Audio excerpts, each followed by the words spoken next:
Hello students, आज फिर मैं अपनी एक नई वीडियो के साथ में और नए उत्साह के साथ में आपके सामने एक वीडियो लेकर आया हूं, जो बड़ा ही गर्व का अनुभव कराती है। जैसे कि आप देख भी रहे होंगे, इसरो ने रच दिया इतिहास। और ये आज का पल बड़ा महत्वपूर्ण है, क्योंकि आज के दिन जो हमारा चंद्रयान 3 है उसने सफल लैंडिंग की है। जो चाँद का जो साउथ हिस्सा है, साउथ पोल है, उस पर एक सॉफ्ट लैंडिंग की है। कहने रोवर है उसको उतारा, ठीक है ना, लैंडर के द्वारा, विक्रम लैंडर के द्वारा उसको धीरे से उतारा और वो अपने आगे की जो खोज है वो जारी करेगा।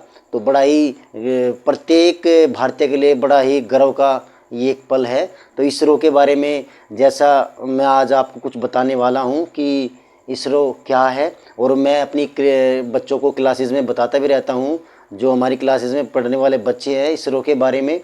क्योंकि ये एक वो संस्था है जो हमें एक गर्व का अनुभव कराती है और हमें एहसास दिलाती है कि हाँ, हमारी जो प्राचीन विरासत है, कहीं ना कहीं उस विरासत को हम आगे बढ़ा रहे हैं, और गर्व का अनुभव कराती है और विश्व में हमारी एक पहचान बनाती है। तो आज हम अपनी इस वीडियो के अंदर इसरो को ही देखेंगे, इसरो के बारे में अध्ययन करेंगे कि आखिर ये इसरो क्या है, ठीक है ना।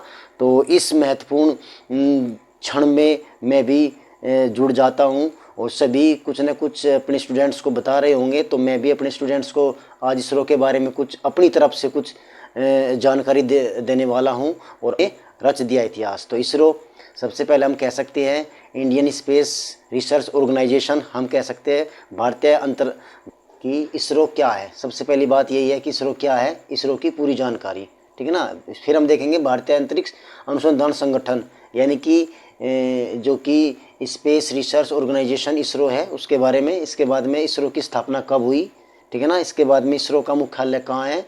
इसके बाद में इसरो का उद्देश्य क्या है, ठीक है ना। और इसरो का जनक किसे माना जाता है। तो हम इसरो क्या है, तो इसरो का फुल फॉर्म हम देख लेंगे सबसे पहले कि भारतीय अंतरिक्ष अनुसंधान संगठन, ठीक है ना, इंडियन स्पेस रिसर्च ऑर्गेनाइजेशन। यानी कि ये एक ऐसी संस्था है जो भारत के जो अंतरिक्ष के प्रोग्राम हैं उनको संचालित करती है, ठीक है ना। इसके बाद में इसरो की स्थापना कब हुई, तो इसरो की स्थापना की यदि मैं बात करता हूँ तो 1969 में इसकी स्थापना हुई थी। 15 अगस्त 1969 में इसकी स्थापना हुई। इसके बाद में इसरो का उद्देश्य क्या है, भारत को अंतरिक्ष में पहुंचाना, और नई नई जो सैटेलाइट्स है, जो हमारे ऑर्बिटल्स मिशंस है, जो मून मिशन है यानी कि प्लैनेट मिशन है, उनको सफल बनाना, ठीक है ना, इसका उद्देश्य है। और इसरो का जनक, बेसिकली इसरो का जो जनक माना जाता है वो जो विक्रम साराभाई है, उन्हीं को माना जाता है, ठीक है ना। अब इनके इतिहास चलिए तो देखते हैं कि जो ये इसरो की स्थापना कैसे हुई। ये जो आज का इसरो है, जिसने नई नई बुलंदियों को ये छूता जा रहा है, और जो भारत का जो मान सम्मान है उसको ऊंचा उठाता जा रहा है, उसका इतिहास क्या है, तो उसके इतिहास के बारे में देख लेते हैं। तो 1962 के अंदर जो हमारा न्यूक्लियर जो प्रोग्राम था, हम कह सकते हैं एटॉमिक एनर्जी का जो प्रोग्राम था, उसी के साथ में एक संस्था जोड़ी गई, ठीक है ना, जागीर भाभा, जो कि हम कह सकते हैं इंडियन न्यूक्लियर प्रोग्राम के फादर थे, the father of Indian nuclear program. इसी के साथ में एक संस्था जोड़ी गई 1962 के अंदर, जिसका काम क्या था, स्पेस के अंदर अपनी पहुंच को बढ़ाना, ठीक है ना। तो उस संस्था की ये देख सकते हो आपको, इनकोसबार, ठीक है ना, ये 1962 में संस्था बनी थी, जो न्यूक्लियर एनर्जी के साथ साथ में ये इसका विकास हुआ था, और जिसके अध्यक्ष क्या थे, इसकी जो स्थापना करी थी वो डॉक्टर विक्रम साराभाई, ठीक है ना। इसका जो अध्यक्ष चुना गया था, यानी कि इस संगठन का जो अध्यक्ष चुना गया था, वो आपके डॉक्टर विक्रम साराभाई को चुना गया था, ठीक है ना, जो कि आप इस पिक्चर में देख भी रहे होंगे, ठीक है ना। ये हमारे तत्कालीन 1962 में क्या थे, प्रधानमंत्री जो जवाहरलाल नेहरू जी थे, उनके साथ में आप देख रहे होंगे, ठीक है ना। तो इन्होंने ही क्या था, 1962 में इंस्कोबार नामक संस्था, जिसका कि पूरा नाम क्या है, Indian national committee for space research, ठीक है ना, तो इसकी स्थापना करी थी। और इसका अध्यक्ष किसको चुना गया था, डॉक्टर विक्रम साराभाई। और इस विक्रम साराभाई के नाम से ही आपने देखा होगा, जो हमारा जो लैंडर है उसका नाम क्या रखा गया था, विक्रम, ठीक है ना, विक्रम लैंडर। जो चंद्रयान 2 का भी और चंद्रयान 3 का भी जो लैंडर था, जिसको कि रोवर को लैंड कराना था, सॉफ्ट लैंडिंग करानी थी, इन्हीं के नाम पर, डॉक्टर विक्रम साराभाई के नाम पर ही उसका नाम रखा गया, क्या, विक्रम। ठीक है ना। तो बेसिकली स्पेस ऑर्गेनाइजेशन के जो जनक माने जाते हैं वो डॉक्टर विक्रम साराभाई को माना जाता है। ठीक है ना।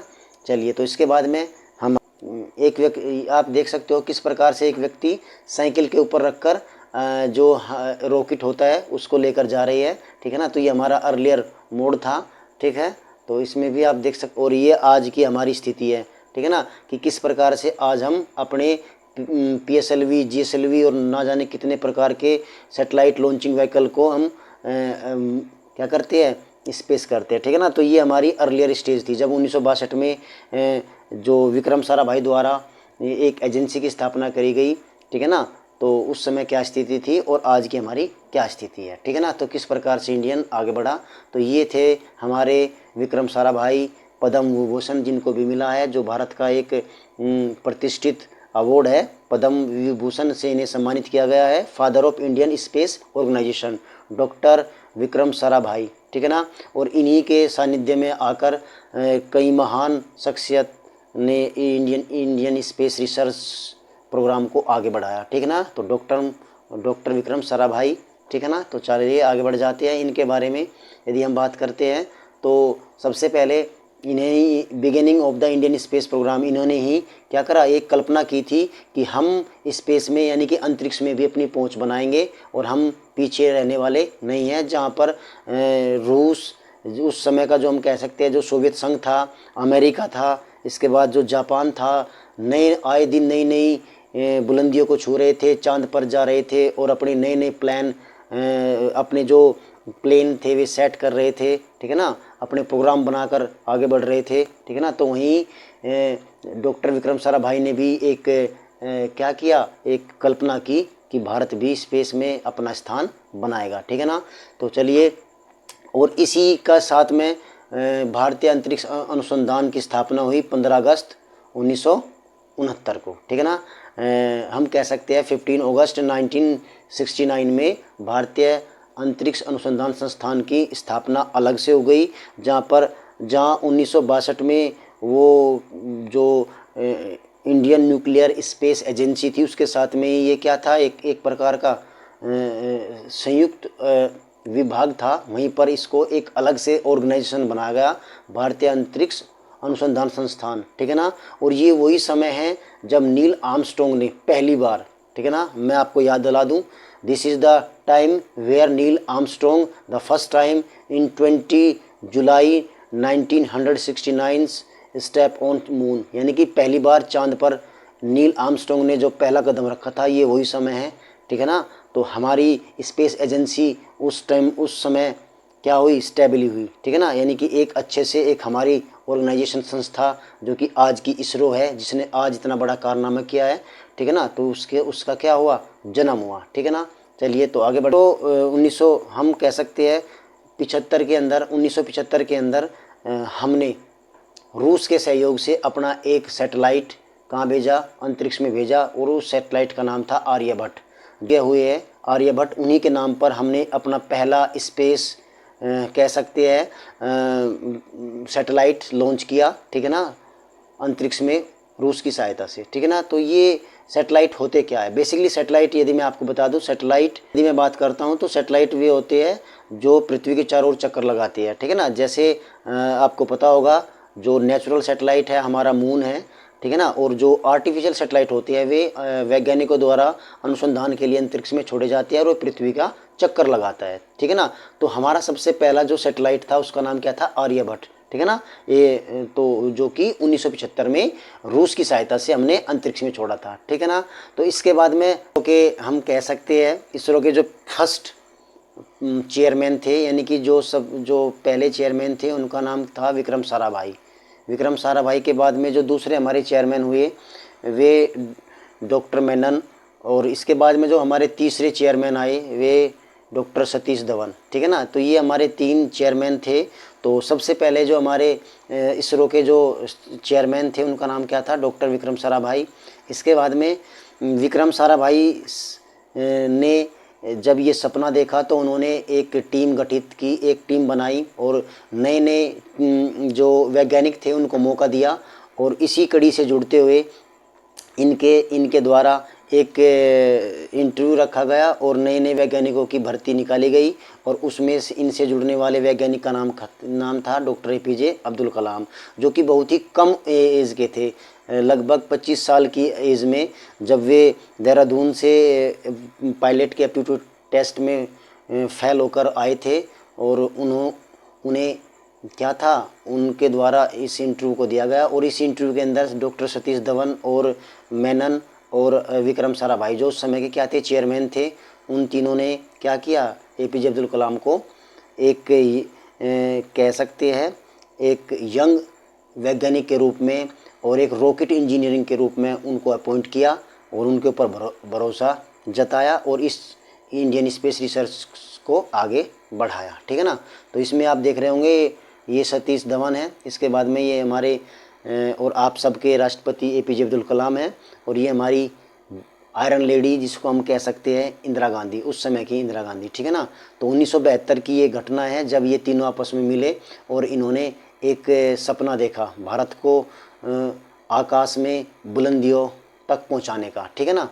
तो चलिए इसके बाद में, और ये पिक्चर भी बड़ी इंटरेस्टिंग है, ये घटना जिसमें कि एक व्यक्ति माइक ले रहा है, उसके पास में कुछ मायूस लोग कैसी मध्यम सी मुस्कान लिए हुए खड़े हुए हैं, कुछ उदास भी है। तो कहीं ना कहीं ये जो पल था, ये मैं आपको बता दूं, डॉक्टर APJ अब्दुल कलाम भी इस पल के बारे में अनेकों बार अपनी जो ऑटोबायोग्राफी है, अपनी पुस्तक है और जो अपनी जितनी भी उनके बारे में सेमिनार वगैरह की है, उनमें इस घटना का वे क्या करते थे, सभी को बताते थे।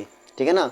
तो ये घटना से पहले मैं बता दूं, तो 1979 में SLV यानी कि सैटेलाइट लॉन्चिंग व्हीकल जो था, उस पे उसके जो प्रमुख थे, उसके जो हेड थे, वो कौन थे, APJ अब्दुल कलाम थे। ठीक है ना। तो 1969 में जब उस SLV को टेस्ट किया गया तो वो क्या हो गया, वो फेल हो गया।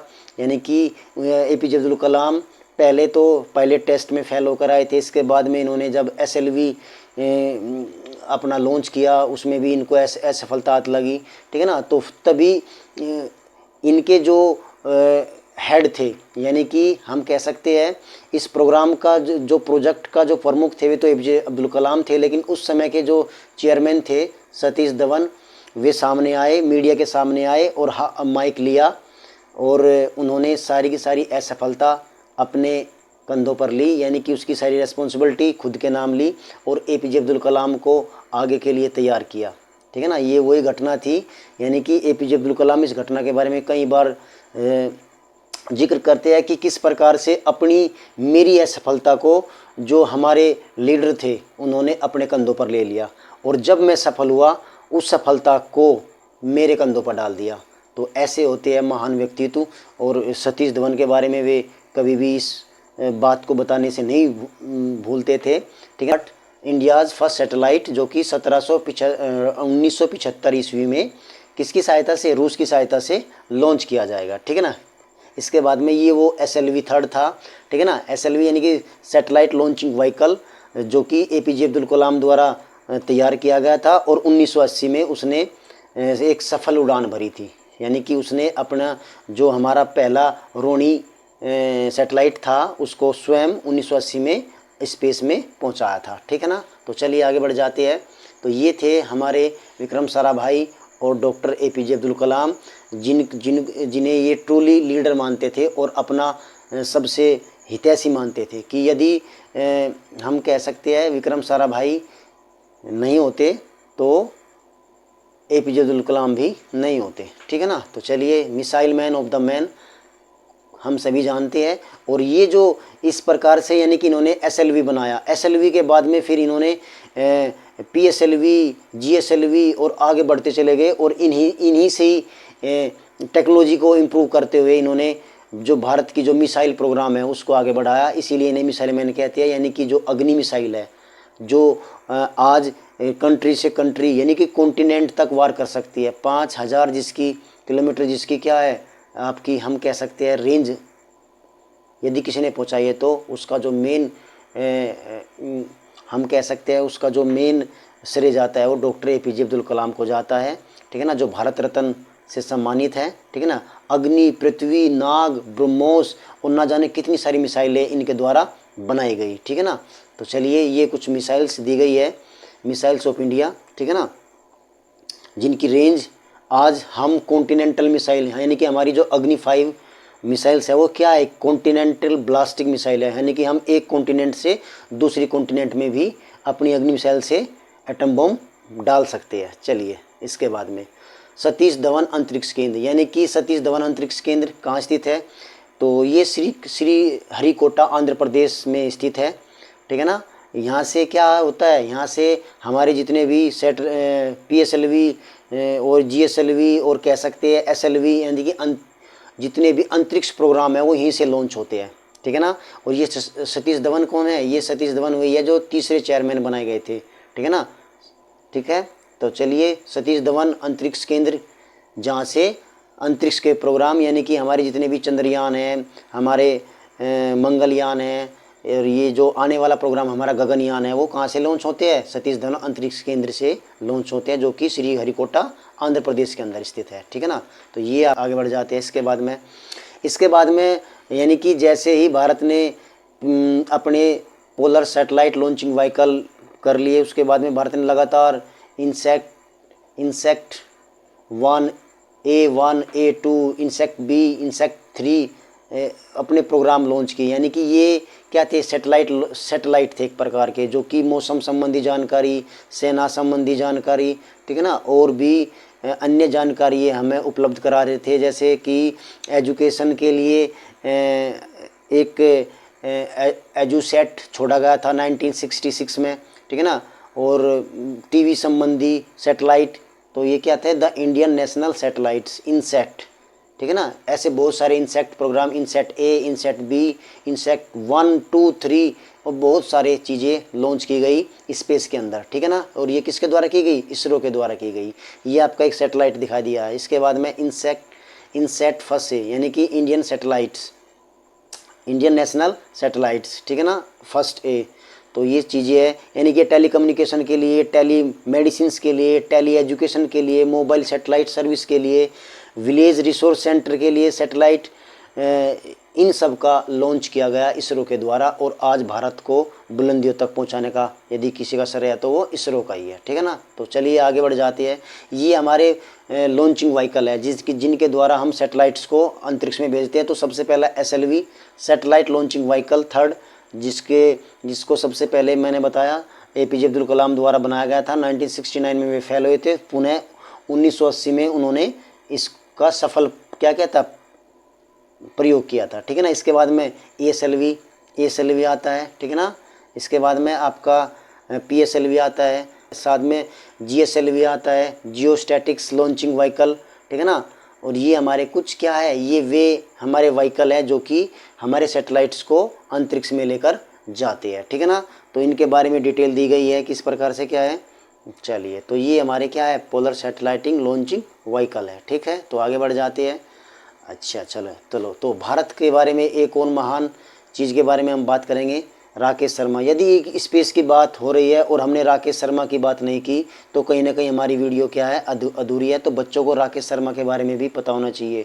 1984 के अंदर the first Indian who have gone into the space, यानी कि अंतरिक्ष में जाने वाला पहला भारतीय कौन था, राकेश शर्मा, जो कि एक हम कह सकते हैं एयरफोर्स के आपके पायलट थे। और रूस की सहायता से ये 1984 के अंदर पहली बार कहाँ गए थे, स्पेस में गए थे। तो पहले भारतीय जो कि स्पेस में गए थे, Rakesh Sharma.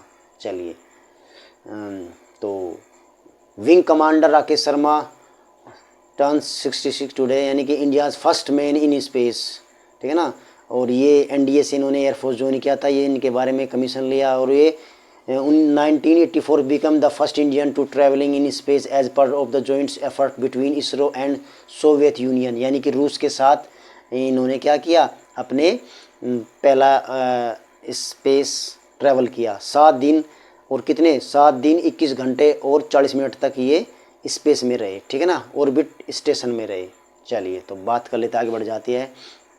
Now Indian joins to the moon, और इंडियाज़ अब भारत ने क्या किया, चंद्रमा की ओर सबसे पहले यानी कि मूव किया और चंद्रयान फर्स्ट लॉन्च किया, ठीक है ना। Chandrayaan first Indian first missions to the moon was launch successfully on October 22 in 2008, यानी कि 22 अक्टूबर 2008 को भारत ने पहला चंद्रयान छोड़ा, अंतरिक्ष में छोड़ा और ये सफल लॉन्च हुआ। यानी कि पहला ही, यानी कि जो हमारा चंद्रयान फर्स्ट था वो पहले एफर्ट में क्या हुआ, सफल हुआ। और इसने क्या किया, ये एक हमारा ऑर्बिटल मिशन था और इसने बड़ी महत्वपूर्ण घटना यानी कि इसने बताया कि चांद पर पानी के साक्ष्य है, ठीक है। इसके बाद हमारा मंगलयान आता है। मंगलयान की यदि मैं बात करता हूँ तो मंगलयान हमारा 24 सितंबर 2014 को, यानी कि 24 सितंबर 2014 को हमने लॉन्च किया और हमने पहली बार पहले ही एफर्ट में ये क्या करा, मंगल के ऑर्बिट में अपना ये मंगलयान छोड़ा, ठीक है ना। मार्स ऑर्बिटर मिशंस, ये क्या था, ऑर्बिटर मिशंस था। यानी कि इसको जो मंगल की कक्षा थी उसमें घूम कर मंगल के बारे में इंफॉर्मेशन देनी थी, ठीक है ना। और ये हमारा मंगल मिशन पहला ही क्या हुआ, सफल हुआ। जहाँ तक जितने भी और अन्य देश हुए थे उन्होंने उनके अपने पहले एफर्ट में उनके फेल हुए थे, लेकिन हमने पहले एफर्ट में हमारी इसरो ने क्या किया, मंगलयान को सफल बनाया। 24 सितंबर 2008 को मंगलयान छोड़ा गया था। चलिए, तो इसके बाद में ये हमारा मंगलयान है जो कि एक ऑर्बिटल मिशन था, यानी कि इसको मंगल की ऑर्बिट में, कक्षा में, ऑर्बिट क्या होती है, ऑर्बिट वो होती है जिस रास्तों से कोई भी प्लेनेट क्या करता है, घूमता है। तो इसीलिए ये ऑर्बिटल मिशन था हमारा मंगलयान जो कि 2014 में हमने छोड़ा था। चलिए, इसके बाद में बात कर लेते हैं चंद्रयान 2 की।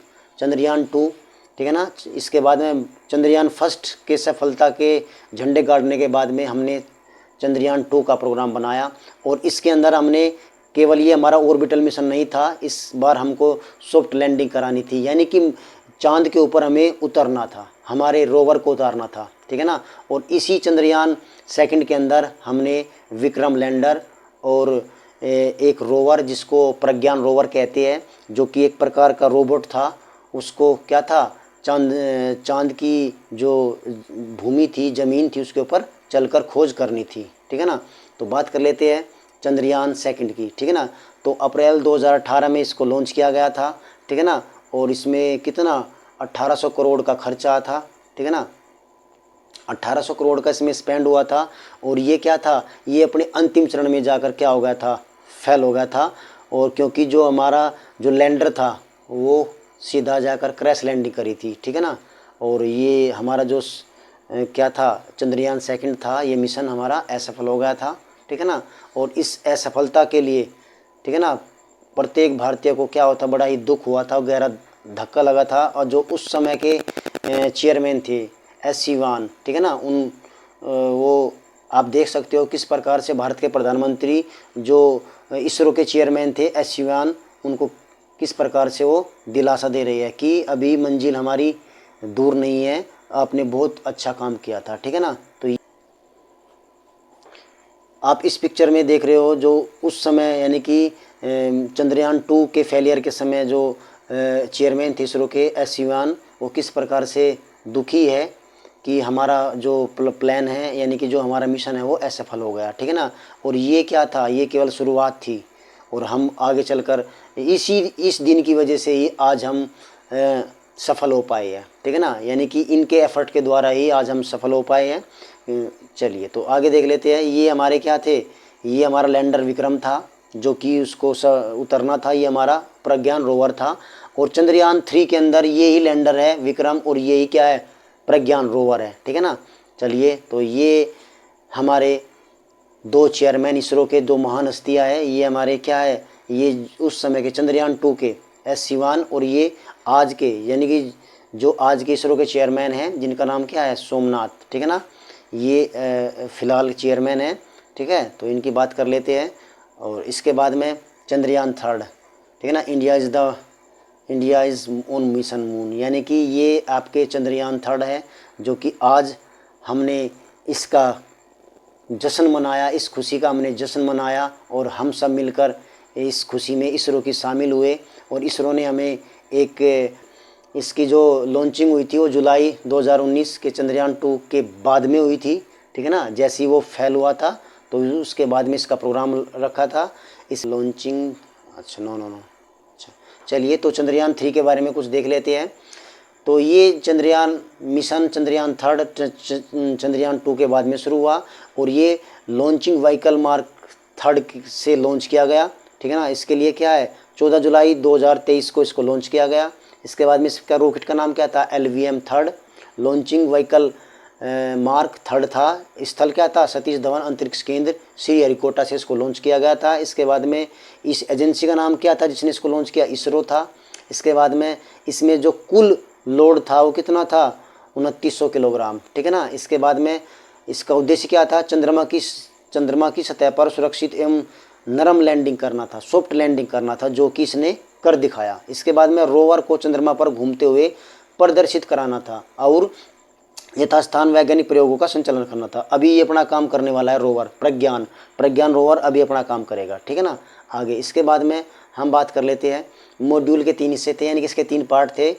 इसकी वजह से स्पेस चांद के ऑर्बिट में जाएगा, यानी कि ये चांद की ऑर्बिट में लेकर जाएगा। इसका क्या नाम था, ये प्रोपल्सन था। इसके बाद में ये लैंडर था, यह मून तक रोवर को लेकर जाएगा, ठीक है ना, जिसका नाम क्या है, विक्रम लैंडर, ठीक है ना। इसके बाद में ये लैंडर से रोवर, ये हमारा क्या रोवर जिसका नाम क्या है, प्रज्ञान, और ये ही रोबोट वो है जो कि हम कह सकते हैं कि मून पर अध्ययन करने वाला है, ठीक है ना।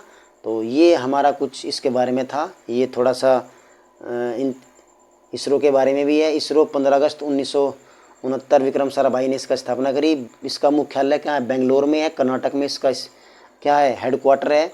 और सतीश धवन अंतरिक्ष केंद्र श्रीहरिकोटा आंध्र प्रदेश से इनको लॉन्च किया जाता है। और आज के जो अध्यक्ष है इसरो के वो क्या, डॉक्टर S सोमनाथ, ठीक है ना।